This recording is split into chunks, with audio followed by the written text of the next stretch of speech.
क्षेत्रों में रहने वाली लोगों के लिए भी हैं। फिर क्या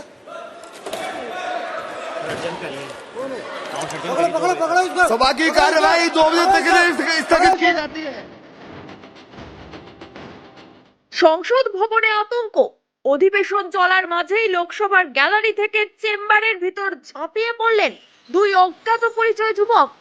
তড়িঘড়ি অধিবেশন মুলতবি করে দেন লোকসভা স্পিকার ওম বিড়লা। ঘটনাটি ঘটার সঙ্গে সঙ্গে সংসদ ভবন থেকে বের করে দেওয়া হয় সাংসদদের। 22 বছর আগে এই একই দিনে হামলা হয়েছিল সংসদ ভবনে।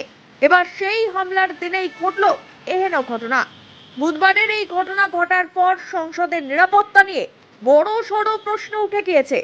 ওই দুই যুবক লোকসভায় ঢুকে রং বোমা ছোড়ার চেষ্টা করেন বলে অভিযোগ। ইতিমধ্যেই তাদের আটক করা হয়েছে বলেও সূত্রের খবর। 22 বছর আগে সংসদে হামলার স্মৃতি ফিরিয়ে দিয়েছে বুধবারের ঘটনা। এর আগে 2001 সালে সংসদে জঙ্গি হামলা হয়েছিল। সেদিন 5 সন্ত্রাসবাদীকে গাড়ি করে সংসদ ভবনে প্রবেশ করতে দেখা গিয়েছিল। সেই সময় ওই গাড়িতে স্বরাষ্ট্র মন্ত্রণালয়ের নকল স্টিকার লাগানো ছিল বলেও জানা গিয়েছে। ওই গাড়ি থেকে নেমেই গুলি চালাতে থাকে ওই সন্ত্রাসবাদীরা। প্রায় 30 মিনিট ধরে চলে গুলি। সেই সময় এই ঘটনার সঙ্গে পাকিস্তানের যোগসূত্র খুঁজে পাওয়া গিয়েছিল। আজ সেই ঘটনারই 22 বছর পূর্তি হলো। আর ঠিক এই বর্ষপূর্তির দিনেই আবারও সংসদ ভবনে হামলা চালালো দুই অজ্ঞাত পরিচয় যুবক। ফলে সংসদ ভবনের নিরাপত্তা নিয়ে স্বাভাবিকভাবেই প্রশ্ন উঠতে শুরু করেছে। যদিও নতুন সংসদ ভবনের সুরক্ষা বলয় অত্যন্ত কড়া এবং অত্যাধুনিক বলে দাবি করা হয়, পকেটের পেন, খুচরো পয়সা পর্যন্ত নিয়ে ভিতরে ঢুকতে দেওয়া হয় না, তাহলে কিভাবে স্প্রে বোতল নিয়ে ওই দুই যুবক সংসদ ভবনের ভিতরে ঢুকলেন তা নিয়ে প্রশ্ন উঠছে। বুধবার অধিবেশন চলাকালীন সংসদের ভিজিটর গ্যালারি থেকে হঠাৎই ঝাঁপ দিয়ে হলুদ স্প্রে করতে থাকেন ওই দুই যুবক। আতঙ্কে পুরোপুরি পড়ে যায় সেই সময়। সাংসদের অনুমতি ছাড়া কেউ ঢুকতে পারেন না সংসদ ভবনের চত্বরে। সেখানে হলুদ রঙের স্প্রে নিয়ে কিভাবে অজ্ঞাত পরিচয় দুই যুবক ঢুকে পড়লেন সংসদ ভবনে তা নিয়ে প্রশ্ন উঠতে শুরু করেছে। সাংসদরা হুড়োহুড়ি করে ভবন থেকে বেরিয়ে আসেন। যে কোনো বড় ধরনের দুর্ঘটনা সেখানে ঘটতে পারত বলে আশঙ্কা প্রকাশ করা হয়েছে। তৃণমূল কংগ্রেস সাংসদ সুদীপ বন্দ্যোপাধ্যায় জানান, It was a terrible experience. It is inside the floor of the house. Suddenly we found two persons jumped and one is coming gradually forward. What is the target, how, why they are moving like this? Nobody could guess. Suddenly some smoke started penetrating. It's a yellowish color. So all were in a nervous mood. I was expecting maybe they are going to blast something or maybe they are going to shoot somewhere.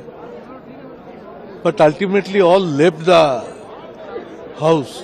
It is a security lapse. Today is the day. We should not forget that it is the day of particular when our parliament was attacked. So how they entered into its instruments, releasing smoke, releasing sound, rushing one after one. No security inside the house. They at least jumped. Congress সাংসদ অধীর চৌধুরীও এই ঘটনায় আতঙ্ক প্রকাশ করেছেন। কিভাবে কঠিন নিরাপত্তা বলয়ের মধ্যে স্প্রে বোতল নিয়ে দুই অজ্ঞাত পরিচয় যুবক ঢুকে পড়লেন তা নিয়ে প্রশ্ন তুলেছেন তিনি। सदन के अंदर उतर गए और हाथ में कुछ थी, उसे भारी भड़कम मतलब गैस निकलते थे और थोड़ा मतलब सदन के अंदर हमारे सारे एमपी जितने साथी हैं वो पकड़ लिए दोनों को। कोई सिक्योरिटी वाले नहीं, सारे एमपी उनको पकड़ लिए।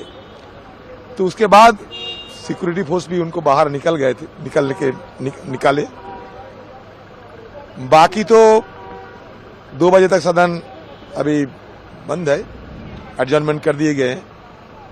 लेकिन देखने की बात यह है कि आज सुबह हम सब मिलकर हमारी ये सदन की जो हमला हुई थी 2001 साल में, उन शहीदों को आज हम याद किए, पुष्पार्पण किए और आज ही नया सदन में इस तरीके की हमला हुई।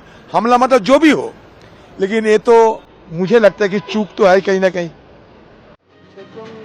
22 বছর আগে সংসদে হামলার ঘটনা ঘটেছিল পুরনো ভবনে এবং একেবারে অত্যাধুনিক প্রযুক্তিতে তৈরি নতুন সংসদ ভবনে আবারও এই ঘটনা ঘটল। ইতিমধ্যেই দুই যুবককে গ্রেফতার করা হয়েছে। কী উদ্দেশ্য নিয়ে তারা এসেছিলেন এবং তাদের পরিচয় কি তা জানার চেষ্টা করা হচ্ছে। এবারও কি সংসদ ভবন হামলার ঘটনায় বেরিয়ে আসবে পাকিস্তানের যোগসূত্র? Bureau report, one India Bangla.